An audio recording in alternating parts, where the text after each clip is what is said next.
ஓம் சாய்ராம்.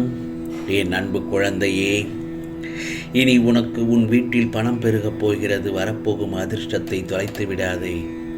இந்த சாயப்பா சொல்வதை மகிழ்ச்சியுடன் கேள் என் செல்லமே. இந்த சாயப்பாவிடமிருந்து நீ எதிர்பார்த்த ஒரு நல்ல செய்தி, சந்தோஷமான செய்தியை உனக்காக தருவதை அன்புடன் பெற்றுக்கொள்ள தயாராக இரு. நீ உயர்ந்த நிலையை அடையப் போகிறாய் என் செல்லமே. ஏனென்றால் நீ கடந்து வந்த பாதையில் துயரங்கள் தான் இருந்தது, கஷ்டங்கள் இருந்தது.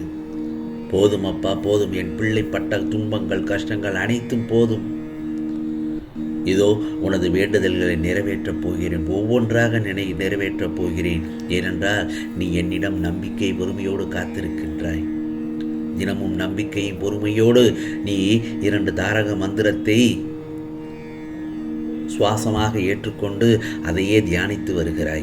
அப்படி இருக்கும் பட்சத்தில் நிச்சயமாக உனக்கான விரும்பியதை உன் சாயப்பா நிச்சயமாக தருவேன். நிச்சயமாக உனக்கு நடப்பதெல்லாம் நல்லதாகத்தான் இருக்கும். நான் சொல்வதை கேட்டு உன் மனம் குளிர்ந்து போனது அல்லவா? இதோ உனக்கான பொக்கிஷங்கள் உன்னை வந்தடையும். உனக்கான வேலையை முடித்து கொடுக்க நான் தயாராகிவிட்டேன். சிக்கல்களை எல்லாம் நீ கடந்து வந்து விட்டாய். இதோ உன்னை தொடரும் துயரங்கள் இன்றோடு விலகிவிட்டது.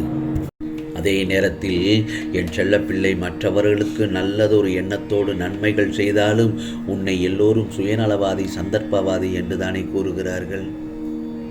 ஆனால் உன்னை சுற்றி உள்ளவர்கள்தான் சுயநலத்திற்காக உன்னிடம் பழகுகிறார்கள். தவறு செய்பவர்கள் அவர்கள், ஆனால் கெட்ட உயரோ உனக்கு வந்து சேர்கிறது என்று வருத்தப்படுகிறாய். வருந்தாதே, கவலைப்படாதே. சுயநலம் கொண்டவர்கள் என்று யாரையும் குறிப்பிட்டு கூற முடியாது. ஏனென்றால் இன்று நன்மையாக உனக்கு தெரியும், அவர்களின் செயல்கள் நாளை அவர்களுக்கு தவறாக தெரியும். அதற்காக அவர்களின் செயல்களையும் நம்பிக்கை துரோகத்தையும் நான் சரியென்று கூறவில்லை. இங்கு வாழும் எல்லோருக்கும் ஏதாவது ஒரு எதிர்பார்ப்பு இருந்து கொண்டேதான் இருக்கிறது. ஒவ்வொரு நாளும், ஒவ்வொரு நிமிடமும் அதை மனதில் நினைத்து கொண்டு செயல்களை செய்வதால் மற்றவர்களுக்கு அந்த செயல்கள் மன உளைச்சலையும் வருத்தத்தையும் தருகிறது. இப்பொழுது புரிகிறதா? சுயநலவாதிகளாக இருப்பவர்களை விட அவர்களை தவிர மற்றவர்கள் யாருக்கும் நல்லது நடக்கக்கூடாது என்று நினைத்து செயல்படுபவர்களே மிகவும் மோசமானவர்கள். இந்த உலகத்தில் வாழ்பவர்கள் எல்லோருடைய உயர்வும் மேன்மையும் வீழ்ச்சியும் மாட்சியும் அவர்களுடைய வார்த்தைகளிலும் செயல்களிலும் தான் கூடியிருக்கிறது. அதை வைத்துத்தான் நீ அவர்களிடம் நட்பு கொள்வதா வேண்டாமா என்று நீதான் முடிவெடுக்க வேண்டும். உனக்கு நம்பிக்கை துரோகம் இழைத்தவர்களை பற்றி நீ கவலைப்படாதே. இந்த உலகில் என்றுமே நேர்மையாகவும் உண்மையாகவும் வாழ்பவர்களுக்கு தீங்கு விளைவிக்கும் வகையில் செயல்புரிபவர்களுக்கான வினைதான் பெரிது. தாமதமாயினும் அவர்கள் நிச்சயம் அதற்குரிய பலன்களை அனுபவிப்பார்கள். இது உனக்கும் பொருந்தும். எனவேதான் எதை செய்வதற்கு முன்பும் ஒரு முறைக்கு பல முறை யோசித்து செயல்படு என்று இந்த சாயப்பா உன்னிடம் பல முறை எச்சரிக்கை செய்துகிறேன். அதே நேரத்தில் எதை கொட்டினாலும் அள்ளிவிடலாம். வார்த்தையை கொட்டினால் அள்ள முடியாது, அதை திரும்பவும் பெற முடியாது. புரிகிறதா? எதற்கும் அஞ்சாதே. உன்னோடு நான் இருக்கிறேன். வார்த்தைகளை கவனமாக பேசு. அப்பொழுதுதான் உனக்கு மன நிம்மதியோடு நீ வாழ்க்கையை நகர்த்தி செல்ல முடியும். அப்படி இருக்கும் பட்சத்தில் வாழ்க்கையில் சிலர் உன் மனதிற்கு மகிழ்ச்சியான நினைவுகளாய் இருப்பார்கள்.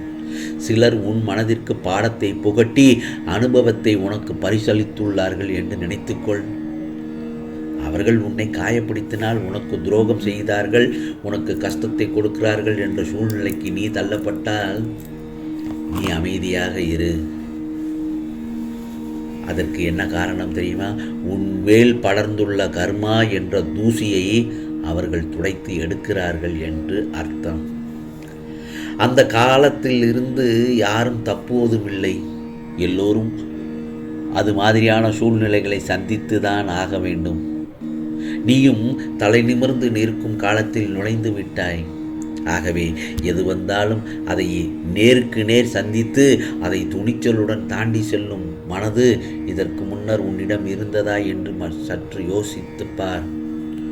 இப்போது உன் பாதையில் நீ உன் வெற்றிக்கு தனியாக உழைக்கத் தொடங்கிவிட்டாய். இனிமேல் நீ சந்திக்கும் வெற்றி கொண்ட நேர்முகம்தான். தடைகளை தகர்த்து உன் தடயங்களால் உன் வாழ்க்கை வெற்றியாய் அமையப் போகிறது. ஆகவே எதற்கும் வருந்தாதே. உன்னை அழுத்தும் அனைத்தையும் தூர எறிந்து நடைபோட கற்றுக்கொள். உன் வாழ்வில் நீ பார்த்த சில விஷயங்கள் உன் மனதில் ஆழமாய் பதிந்து உள்ளது. அதை ஒட்டி மனதளவில் உள்ள பாதிப்புத்தான் உன் எண்ணங்களாய் வெளிப்படுகிறது. ஆகவே உன் ஆதங்கம் எனக்கு புரிகிறது என் செல்லமே. ஏனென்றால் உன்னை எப்படி மாற்றிக்கொள்வது, ஏன் இந்த நிலை என்று நீ விடும் கண்ணீர் அனைத்திற்கும் என்னிடம் பதில் இருக்கிறது. ஆனால் அவற்றை உண்மையான மனதோடு ஏற்றுக்கொண்டு நடைமுறைக்கு கொண்டு வருவதில் உன் பிடிவாத குணம் தெரிகிறது. ஆகவே அது என்றைக்கு உன் மனதிலிருந்து மறைகிறதோ அன்று நீ உன்னிடத்தில் ஆசைப்பட்ட அத்தனை மாறுதல்களுக்கும் நிச்சயமாக ஒவ்வொன்றாக நடக்கும். அதனால் நீ எதற்கும் பயப்படாதே என் செல்லமே. அதேபோல்தான் இந்த சாயப்பா எப்போது என் கரம் கொண்டு உன்னை இழுத்து வந்தேனோ மறுகணமே உனக்கு பிடித்த விஷயங்களை, நீ விரும்பிய வாழ்க்கை, விரும்பினாலும் விரும்பாவிட்டாலும் உனக்கு நான் வழங்கி கொண்டுதானே இருக்கிறேன். அது எனது கடமை அல்லவா? இவைகளை பெறுவதற்கு சற்று காலதாமதமாகலாம். ஆனால் அதற்காக நீ கொஞ்சம் காத்திருக்க வேண்டும், பொறுமையாக இருக்க வேண்டும், அவசரப்படக்கூடாது. நீ என்னை காண்பது எளிதல்ல. பலர் எனது வாயிலில் தவம் இருக்கிறார்கள். அப்படிப்பட்ட சூழ்நிலையில் நீ எதற்காக அவசரப்படுகிறாய்? ஏன் இந்த கஷ்டம், பதற்றம்? பாதுகாப்பு வளையமாக உன்னையே சுற்றி வருகிறேனே. உன்னை இதுவரை என் பொக்கிஷமாக வைத்திருக்கிறேன். நீ விரும்பியபடி வாழ்க்கையை உனக்கு கொடுக்கப் போகிறேன். அதை நீ திருந்து விடாமல் பக்குவமாக வைத்துக்கொள்ள வேண்டாமா? புரிந்து கொண்டு வாழ கற்றுக்கொள். நீ எப்போது என்னை முழுவதுமாக புரிந்து கொள்கிறாயோ அப்போதே எனது தரிசனமும் பரிபூரண ஆசீர்வாதமும் உனக்கு கிடைக்கும். உன்னை பற்றி யார் எப்படி வேண்டுமானாலும் பேசட்டும், எதை வேண்டுமானாலும் செய்ய முயற்சிக்கட்டும், எதை பற்றியும் கவலைப்படாதே, கண்டுகொள்ளாதே. நீ எதை செய்ய நினைத்தாலும் நீயாகச் செய். யாரிடமும் கூட்டு சேர்ந்து செய்ய முயற்சிக்காதே. அப்படி செய்தால் உன்னுடைய உழைப்பு வீணாகிவிடும். நீ எதிர்பார்த்தது தடைபடும். தன்னிச்சையாக செய். உனக்காகத்தானே இந்த சாயப்பா நான் இருக்கிறேன். பக்கபலமாக உன்னுடைய பாதையில் திடமாக இரு. நான் ஒருவன் இருக்கும்போது யாரையும் தேடிச் சென்று உனது விருப்பத்தை சொல்ல முயற்சிக்காதே. ஏனென்றால் முதலில் உன் மீது நீ நம்பிக்கை வை. உன் மீது வைக்கிற நம்பிக்கையே என் மீது நீ வைக்கின்ற நம்பிக்கையாகும். ஆகவே இனி வரும் தருணத்தில் ஜெயிக்கப் போவது நீயாக இருப்பாய். என்னால் எதுவும் முடியும் என்று நம்பிக்கையோடு இரு. நிச்சயம் அது முடியும். காரணம், உன்னில் இருப்பது இந்த சாயப்பா தான். ஆகவே உனக்கானதெல்லாம் நிச்சயமாக நல்லதே நடக்கும், நல்லதே நடக்கும். ஓம் சாய்ராம், ஓம் சாய்ராம். ராம்ஜி அருள் கிடைக்கட்டும்.